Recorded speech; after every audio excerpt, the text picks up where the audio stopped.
about this whole situation because it's weird. And Rob brought it up like a couple days ago, and to me, like bribery and all those things are just par for the course when you're talking about international sports.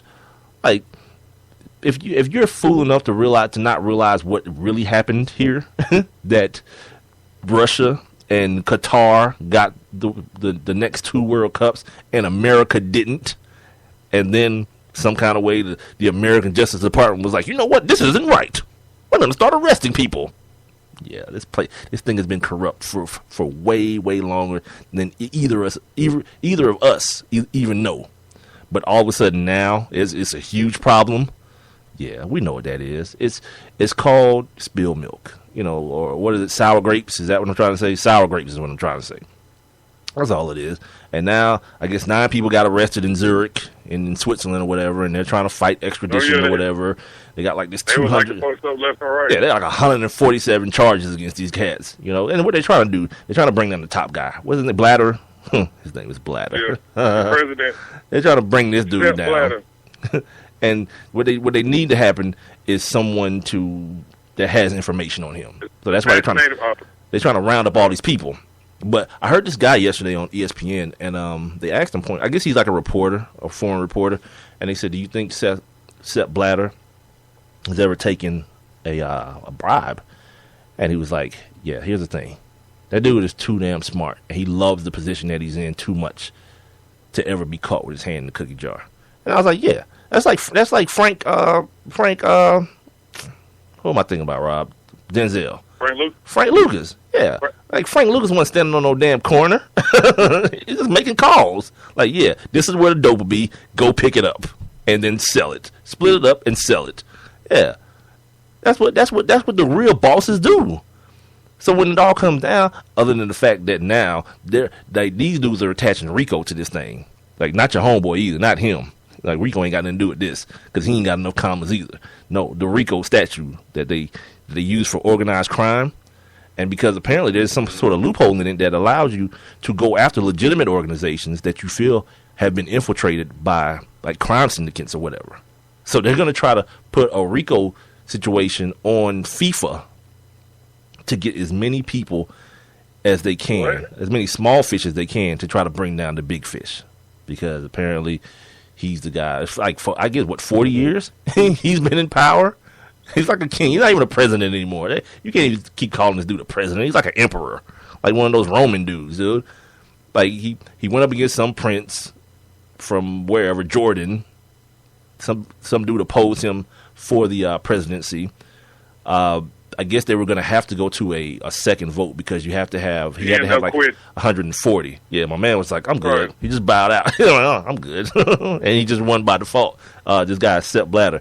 And, people are, like, outraged again. And, it's whatever. He gave his little speech. He was like, yeah, I am the president of all. Like, he was, like, chest out like what is it, a penguin? Yeah. I own all this, pimp. And here's the thing for all my U.S. soccer fans. And, by the way, I don't even talk about this jokingly at all because I believe that soccer is the next big thing. But this might be a big hit for soccer in America, man. The fact that as kind of a sign of, I don't know the word I'm looking for. The U.S. trying to buck the system. They voted against this dude, and the reputation has been, if you vote against this man, yeah, no more World Cup for you, Holmes, until I die. Yeah, it's real talk. Like, he's that guy. Like, yeah, I'm petty, and I can appreciate it because I'm a petty dude myself. I have no qualms in admitting that at all. I'm very, very petty. Like, you do me wrong, ain't no damn forgiveness. Yeah, I'm going to get your ass back. It's what's going to happen. Eventually, I'm going to find a way to get your ass back. And that's what this dude is. He's like, okay, you voted against me? Huh? That's the decay. Yeah, we call it get back around here.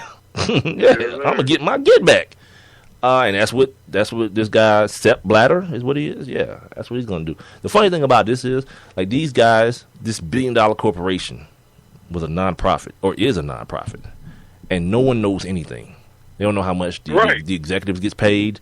All these countries that are getting all this money, like some little country like I don't know, Lithuania or something, gets as much money from FIFA as the entire United States. And they got like 500 people live there. Not quite 500, probably more than that, but you get my point.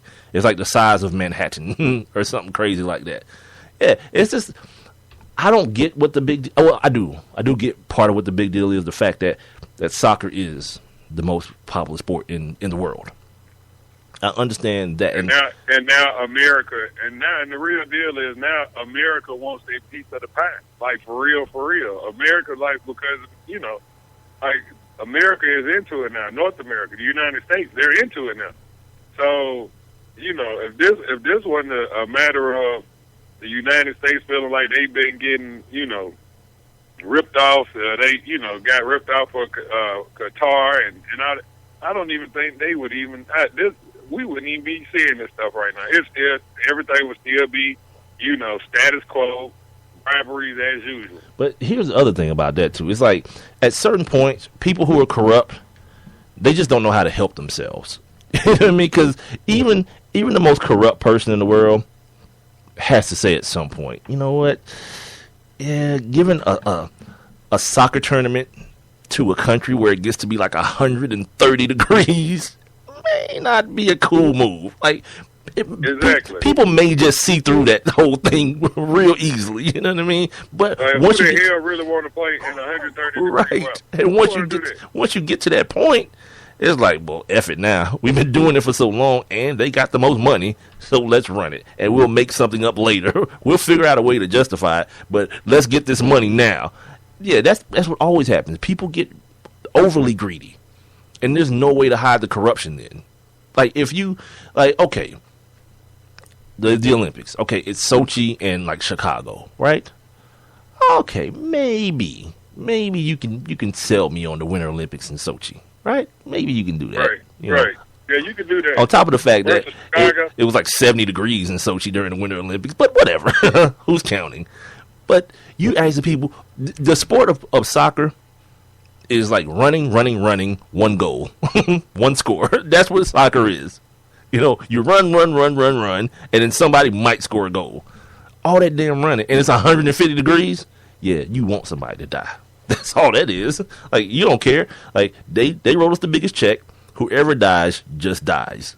Dudes out there combusting. They out there running, just busting wide open. Yeah, some dude from the damn, the Switzerland team is like, man, damn, I didn't know I could get this hot on anywhere but hell. Yep, that's where you're at. Welcome to hell. Right. Speaking of dudes, out here running. Speaking of dudes dying, I think the biggest story in this is still not being covered to me as appropriately as it should be, and that's the modern day slavery. I told you guys we were going to get to it while we were talking about the Adrian Peterson thing. The modern day slavery that's going on over there, and these guys having to work in these inhuman conditions, being made to eat food that you wouldn't even feed your, I'm not even gonna say your dog, your whatever is the worst thing that you could think of that you have or could possibly feed something to a pig or something. Living in cramped places with no running water. People, it's been estimated. Let me see if I can find this article, because I want to credit the actual source. Well, you sound almost like Sally Struthers almost. Boy, this sounds terrible. It is, dude. I mean, I know what part of modern day slavery could not be terrible? When these people come there to work and you take their passports from them so they can't leave. And we just got through talking about these dudes are building these stadiums in 120, 30 degree weather. Yeah, and you can't even put them up. All these guys over there are billionaires and sheiks and princes and all these things. And you can't even put these dudes up. And when they get asked about it, they just brush it off like it ain't nothing.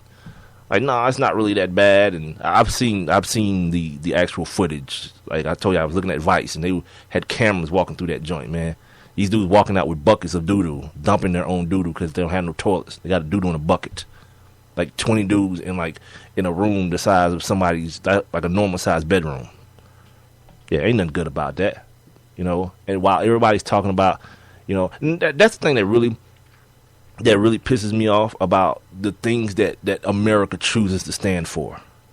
Like, nobody give a damn about a bunch of billionaires throwing around money for a game where people kick a ball. I don't give a damn about that.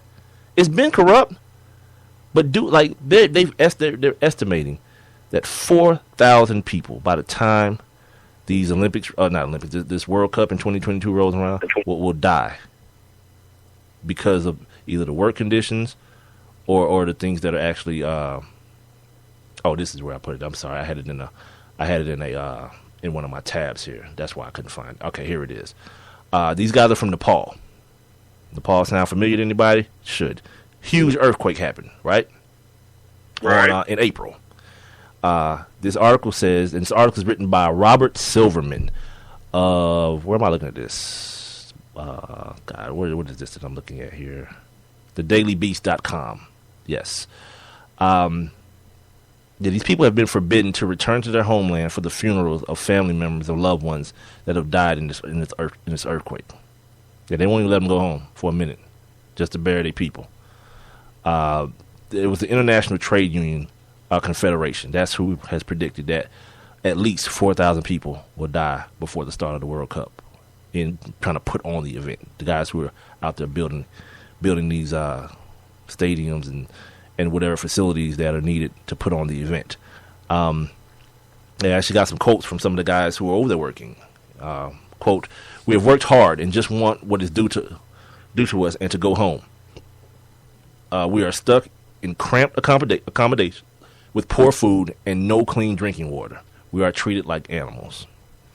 It's a damn shame.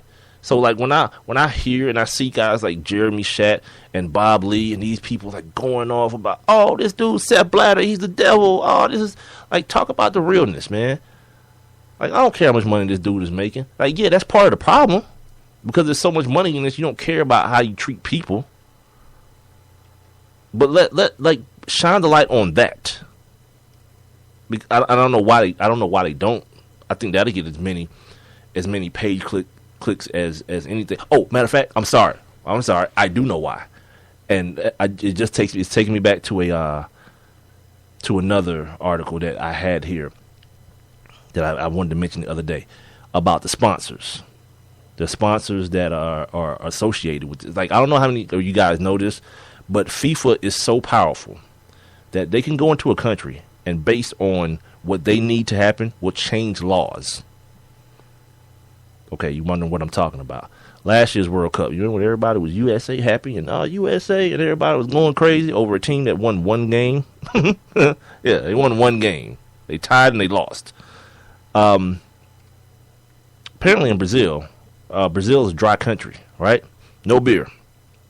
But I don't know who it was, Anheuser-Busch or Budweiser. I guess it's the same company, right? You drink beer, Rob. Is Anheuser-Busch and Budweiser the same company? Yeah. Anheuser-Busch. Yeah. They St. Louis. They were a sponsor of the World Cup. The laws in Brazil said no beer drinking. Yeah, FIFA said you a lie. Yeah, guess what? Y'all go drink beer. Yeah, guess what's gonna happen? Yeah. Because these folks are paying money. So my point in saying that is the people who have the influence, the people who put all their money into this to this grand event, the sponsors, are doing absolutely nothing. And I can't find this damn article that talks about companies like Coca-Cola saying, we understand what's happening and we're monitoring the situation closely. What the hell does that even mean? What? You're monitoring the situation. People are enslaved there. It's just like I talked about yesterday. Someone tells you a man punched a woman and knocked her out. Pretty cut and dry. People being enslaved. What else you need to know? Tell me that. Like, what else? What other details do you need to kind of have to fill in those blanks that you seem to be having? People are enslaved, and you're very much a part of it. If you're choosing to stay silent about it, you might as well be encouraging it. That's the way I look at it. It's just like, remember we were growing up, and we were young, and I don't know if we truly understood what was going on. But remember when apartheid was going on in South Africa? Yep. We were probably like, 10, 11 years old. But I remember going to the grocery store and people telling us not to buy Pepsi. And I remember watching the news with my dad sometimes, or my dad actually watched the news and he just happened to be there. But they're like, don't drink Pepsi. And I was 11. I don't know what the hell that mean. But it's the same thing because Pepsi is making money. They got factories